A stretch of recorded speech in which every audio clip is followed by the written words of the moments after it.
It was Friday the 13th, but I didn't think anything of it. I was driving back home after work, the usual hour-long trip. The weather was clear, the radio was playing softly, and I was looking forward to nothing more than a quiet evening in. I didn't realize it at first, but somewhere along the highway, I lost track of the road. I've driven this route countless times. The turns, the signs, the landmarks. I knew it all by heart, but I started seeing things I didn't remember. I passed a rest stop that hadn't been there before. It was just a simple little building off the side of the road, but I could have sworn it wasn't there the last time I drove this route. I shrugged it off and kept going, but something felt off now. My heart rate picked up, just a little. The trees seemed to grow thicker, the road narrower. I reached a part of the road I didn't recognize. A long stretch, no streetlights, nothing but the headlights cutting through the black. I've been on this road at night 100 times, but this time it felt unfamiliar, wrong. It didn't make sense. The road split up ahead. Again, that wasn't right. There was never a split here. I slowed down and looked at the map on my phone, but it wasn't loading properly. The signal was weak. The GPS was acting weird. I went to turn back, but I couldn't. Something about the way the trees bent in the darkness kept me moving forward, like they were closing in on me. I drove for what felt like hours, with no end in sight, until I came to a complete stop. I was staring at an old abandoned gas station. There was no light, no movement, just a dim, broken sign that said open. But I wasn't close enough to check it out. My stomach dropped, and my hands started to shake. I turned around and headed back, but the road didn't look the same. The familiar landmarks weren't there. I passed the same rest stop I'd seen earlier, but it was now completely dark, not a single light. I almost drove off the road. My mind was racing, and I couldn't calm down.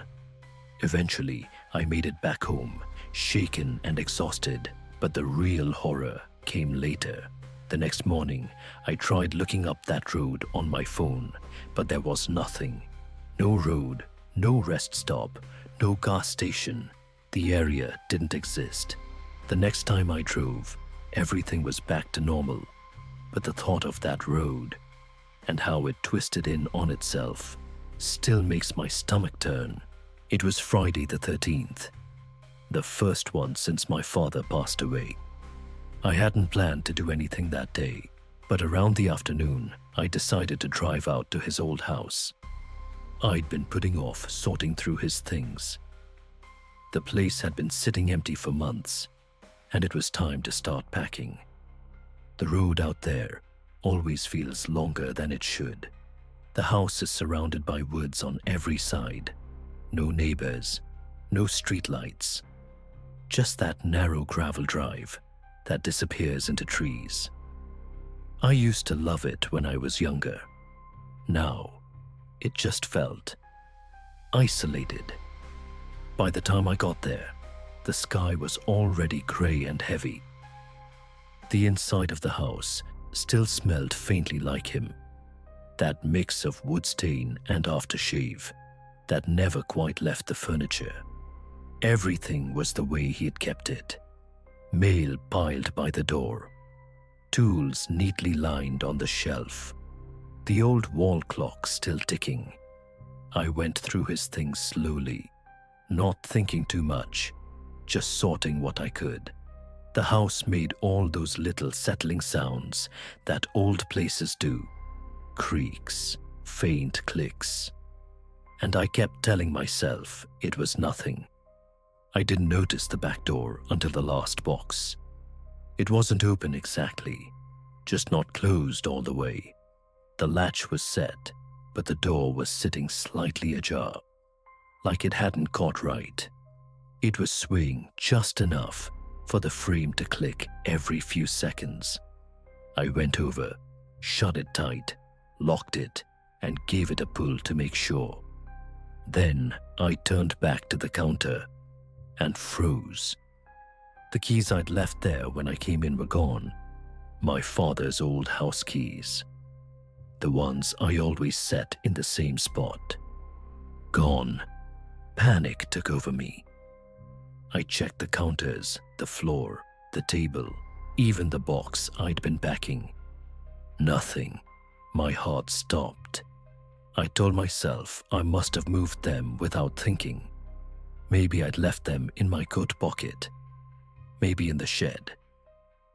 But when I stepped outside, the shed door was locked from the outside, and the padlock key was the one that had been on that ring. By now, my heart was pounding so hard, I could not hear anything for a while. I tried to laugh it off, but it didn't come out right. The woods around the house were completely still. No wind, no birds. Just quiet. The kind of quiet that makes you feel like you shouldn't be there. I went back inside, trying to stay calm, and that's when I saw them. The keys, hanging neatly on the hook by the door. The one my dad always used when he came home from work. I remember standing there, just staring at them, waiting for some logical thought to come through my head. But nothing did. So I grabbed my bag and walked out, locked the door, stepped off the porch, and turned toward the car, trying to make sense of what just happened. I had a weird feeling that Friday the 13th.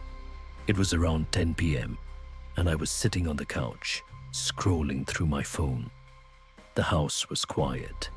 I live alone, and for once, I was actually enjoying the solitude. I'd been through a lot recently. Work stress, family stuff. Just needed some peace. Out of nowhere, my phone rang. It was a local number, so I answered it, thinking it was one of those scam calls that somehow slipped through my filters. Hello. There was no response at first, just silence. Then a voice, soft and almost too familiar. Why haven't you been answering my texts? My stomach dropped. I didn't recognize the voice, but it sounded so clear, so real. My mind raced through a dozen possibilities. An old friend, someone who had the wrong number, a telemarketer playing games. But then he said, I told you I'd be waiting. I didn't know who it was. Panic set in. I asked, who is this? Don't worry, I'll be there soon. You'll be sorry. I froze. The words felt like they cut through the air. You'll be sorry. My heart began to race. I hung up the phone, but seconds later, it rang again. I didn't even want to answer. I could feel my hands trembling, but I did it anyway. I pressed the phone to my ear, and that same voice whispered, I'm already in the house. I dropped the phone. My head spun. My heart stopped.